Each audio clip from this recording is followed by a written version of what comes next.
Hello, I'm Annette Young and welcome to the 51%, a show about women reshaping our world. Coming up, the horrors of modern-day slavery in Mexico. Also, how one Ethiopian organisation is encouraging young girls to take to the track as runners. And diving right back in, the French synchronised swimming champion who's decided to return to the pool at the age of 51.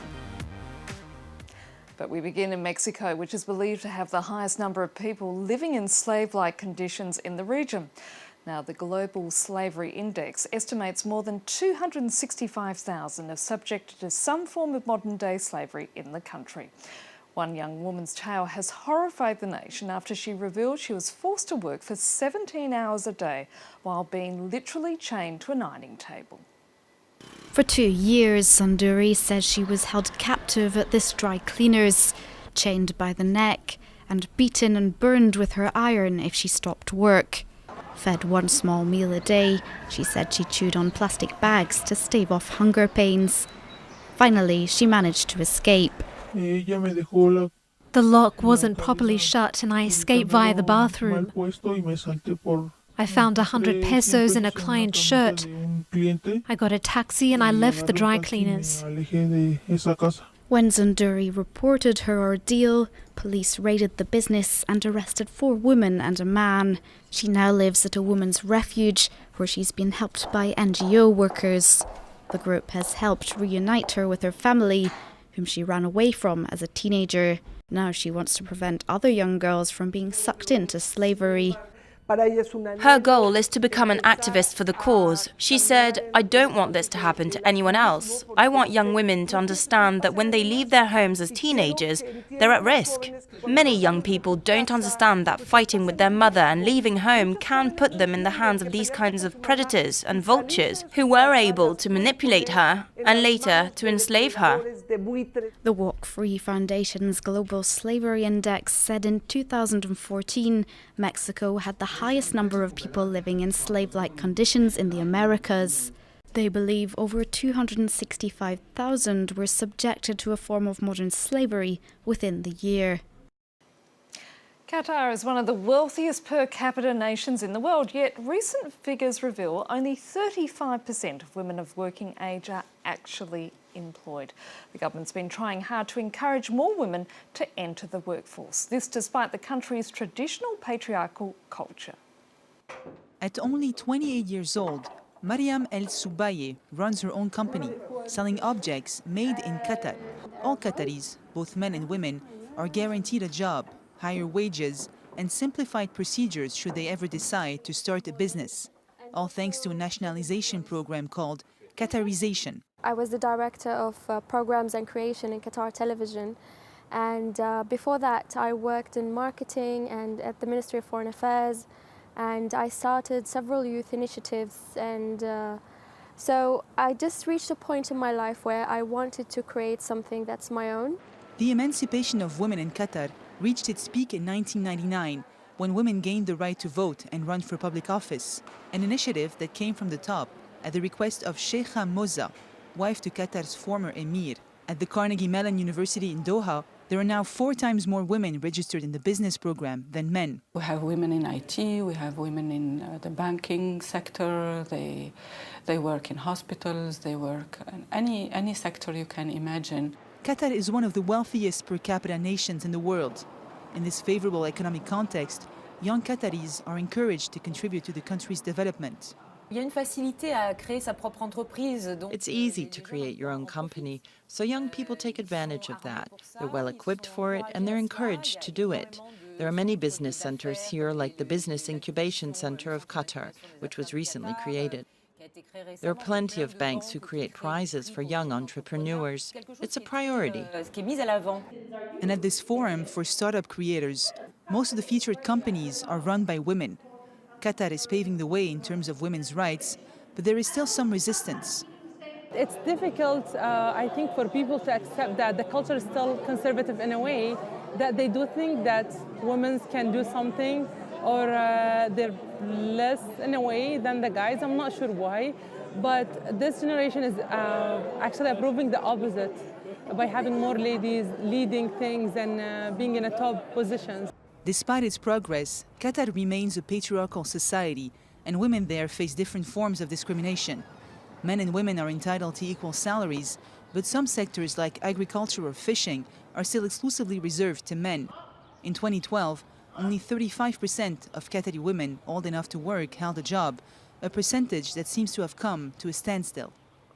Now, it's a country renowned for its world-class runners, but in Ethiopia, an organisation is using the national sport to help young girls stay in school. And appropriately enough, it's called Girls Gotta Run. Ethiopia's national sport of running is helping keep these girls both on track and in school. The Girls Gotta Run Foundation at Sodo's Abba Pascal Girls' School in the south of the country provides educational athletic scholarships to disadvantaged girls aged 11 to 15. Poverty and child marriage are two of the main reasons why only a third of the girls in this area make it to secondary school. When you invest in a girl, you're investing in her whole family, especially when she grows into more of a decision-making role as a mother or as an individual in the economy. Additionally, girls are impacted by a lot of social issues that are here in Ethiopia, and so they have greater limited access to education, they're more exposed to early pregnancy.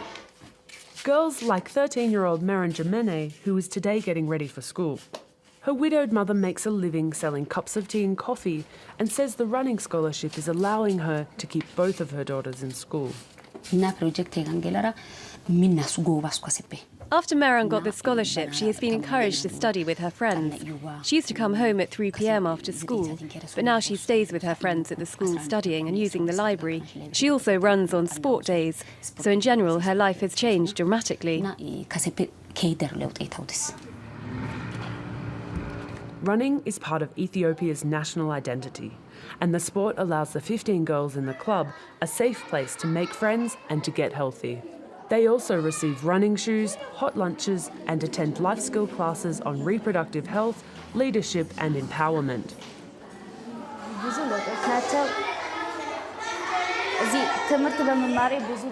There have been lots of changes since I started learning here. Since I'm a girl, I'm exposed to dangers. But now I've learnt how to overcome them. We also do sports 3 times a week, and I've become stronger.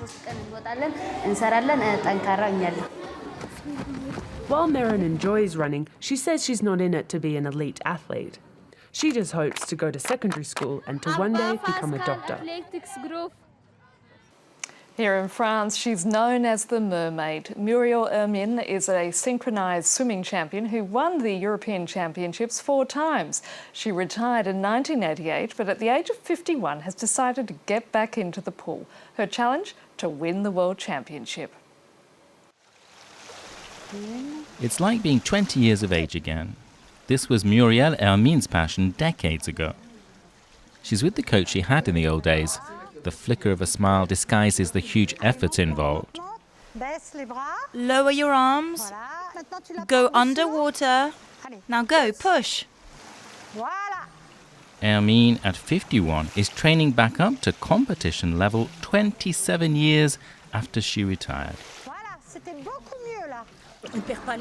You don't lose the feeling or the technique. The only thing that's lost is the fitness, and that is the quickest thing you can get back. She began competing in swimming aged 8 and went on to become 12 times French champion and 4 times European champion in synchronised swimming. A star of the sport in the 1980s, Hermine went on later in the 1990s to appear as the mermaid in aquatic shows before hanging up her swimming costumes to have her first child. Her family and work as a lecturer filled up the next 17 years, and then she had a health problem. A herniated disc came as a wake-up call. I was stuck in bed and had 5 weeks to really think about what I wanted to do after turning 50. After all the tears and upset, I gave my body a big thank you for letting me know.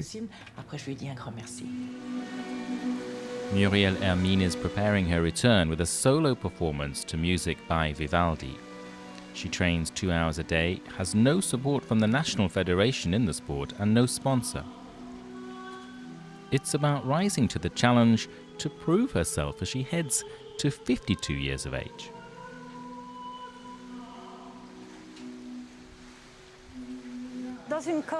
There's a lot of time underwater in a choreography of 2 minutes 30, 3 minutes. At the same time, you have to be very much above water. And she has to move fast, like a 20-year-old. Well, let's say not quite so quick.